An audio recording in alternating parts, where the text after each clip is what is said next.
Hey guys, what's up? The Comics Kid 2099 here. I have got a graphic novel that I want to talk to you about. The Fantastic Four Visionaries Volume 1 by John Byrne. This collects the first 9 issues of John Byrne's second run on the Fantastic Four. I'm not really familiar with his first run. As I understand it, it was kind of a fill-in run to be in between 2 longer runs. It was just a couple of issues. It was collected in the John Byrne Visionaries Volume 0, which I do not have, but as I understand it, that was just a couple of issues of his first Fantastic Four run, and then like a couple of issues of Marvel Team Up, stuff like that, just kind of scattered issues. And then this is the main run that people talk about when they talk about the John Byrne run. And it is issues 232 and 232 through 240 of Fantastic Four. And John Byrne was writing, drawing, and inking for this entire run. I think once in a blue moon, Terry Austin might have come in to ink one of the issues, but for the most part, John Byrne was basically doing everything, except for like lettering and stuff like that. I have tried reading this run once before. I read this volume especially once before, and it was not what I expected. I've heard everyone and their mom talk about how the John Byrne run is like the greatest thing in the world, and then I read this volume, and it wasn't as good as it was hyped up to be. Now, ultimately, it gets better by the end than it was at the beginning, but the first couple of issues are a chore to get through. The first issue especially is really bad. It's got Diablo, who is a character who... I don't like Diablo. In fact, Stan Lee, who created Diablo, he was once asked, is there a single character that you regret creating? And he said Diablo. So if Stan Lee doesn't like his own character, that should kind of tell you that the character really isn't worth keeping around. But apparently John Byrne really loves the character because he used him here in this Fantastic Four run, and then he also used him in Alpha Flight, in his Alpha Flight run. And I actually, right off the top of my head, I would say that that appearance in Alpha Flight was a little bit better than this appearance here. But that first issue is really just what you would expect. It's not really good, it's not really great, it's just kind of average. All of the Fantastic Four are attacked by these different elemental creatures, and then they all have to switch partners and fight different elemental creatures, and they defeat them. Not really a fantastic or even an okay story, just kind of there. And then the second issue is actually a decent issue. It has Johnny Storm going off to solve a mystery on his own, and that's a neat little premise. Johnny Storm is not really what you would call a thinker, and so him having to go off on his own and try and solve a mystery, it's a neat idea. The problem is, this is not a solo Johnny Storm series. This is a Fantastic Four series. And I have always said the Fantastic Four, more than any other team book, needs to be about the team working together. I can't explain why in an X-Men comic it doesn't bother me if Wolverine has a solo story or Storm has a solo story, and then you get back to the rest of the team in the next issue. That doesn't bother me if you go back and read the 1980s X-Men, but in Fantastic Four, it bothers me. I want to see the entire team working together when I'm reading the Fantastic Four. And so those first couple of issues were a little difficult for me to get through. And then it starts to pick up. If I'm not mistaken, the third issue, in fact, I'm just going to go ahead and turn there really quickly. Yes, the third issue has got this guy, I don't even remember his name. He's basically this average ordinary schmo, and he has the power to alter reality, but he doesn't know that he has this power. And basically, we're kind of following him throughout most of the issue, and then all of these really devastating earthquakes happen all around the planet,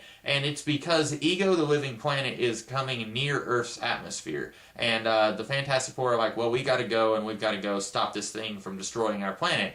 And while the Fantastic Four are leaving, they're up in their spaceship, this guy who has the ability to alter reality, he subconsciously says, I wish that none of these earthquakes ever happen. And then he basically alters the entire planet so that none of this damage ever happens. And it was several cities. It was like Moscow, New York, Los Angeles, I think. A whole bunch of really big cities were just completely torn apart by these earthquakes, and this guy undid it. And then in the issue it says that the Fantastic Four aren't aware of what's going on down on the planet. So it made me think that it would be really cool if, okay, they're going to go up and they're going to stop Ego from destroying their planet in the next issue, and then the issue after that, they're going to come back down to Earth and everything's going to be hunky-dory. Nobody is going to remember that the planet was devastated by all of these earthquakes except for the Fantastic Four. And I thought that would have been a really neat direction to take that little subplot. Unfortunately, they don't go there. In the next issue, after this one featuring the Joe Schmo, they stop Ego from destroying their planet, and then we completely skip over to part where they come back to Earth. The next issue, after they defeat Ego, they fight Doctor Doom, and it's kind of a double-sized issue, and it's an okay issue. It's a pretty decent issue, in fact,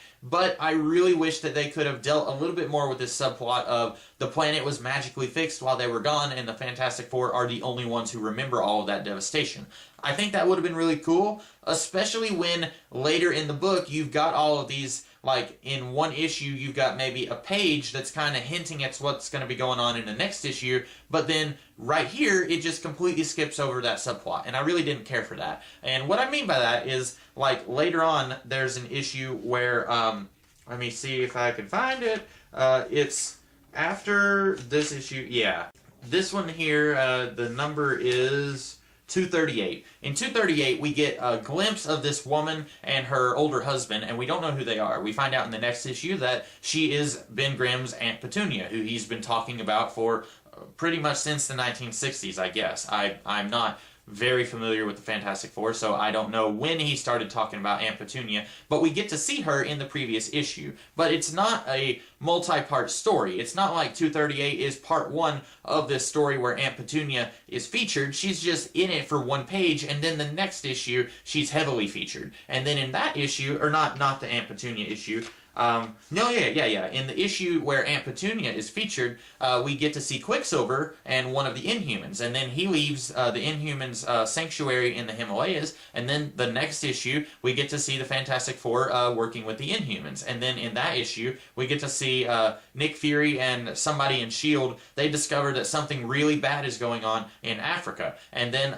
it's not included in this book, but in the next issue, the Fantastic Four are going to be in Africa dealing with that. So this is really good about keeping each issue standalone. So it's not going to be like part one of a 6-part story like you would have nowadays. Each issue reads very well on its own, and then it hints at what's going to be going on in the next issue, and that's kind of what they used to do back in the 1960s. They would hint at what would be going on in a subplot a couple of issues down the line, but they would never do these really long epic arcs like they would do now that are kind of impenetrable for readers who haven't been reading the whole time. This is really good at being new reader friendly. It does the continuity thing a little bit by saying, okay, here's what's going to be happening in the next issue, and then in the next issue they hint at what will be happening in the issue after that. They do a really good job of doing that while also making it very easy to just jump right in. If you didn't read the first 5 issues of this run, and then you jump right in issue 6 of his run, you would find it to be pretty easy to jump into, I would say. And my only real complaint about all of these issues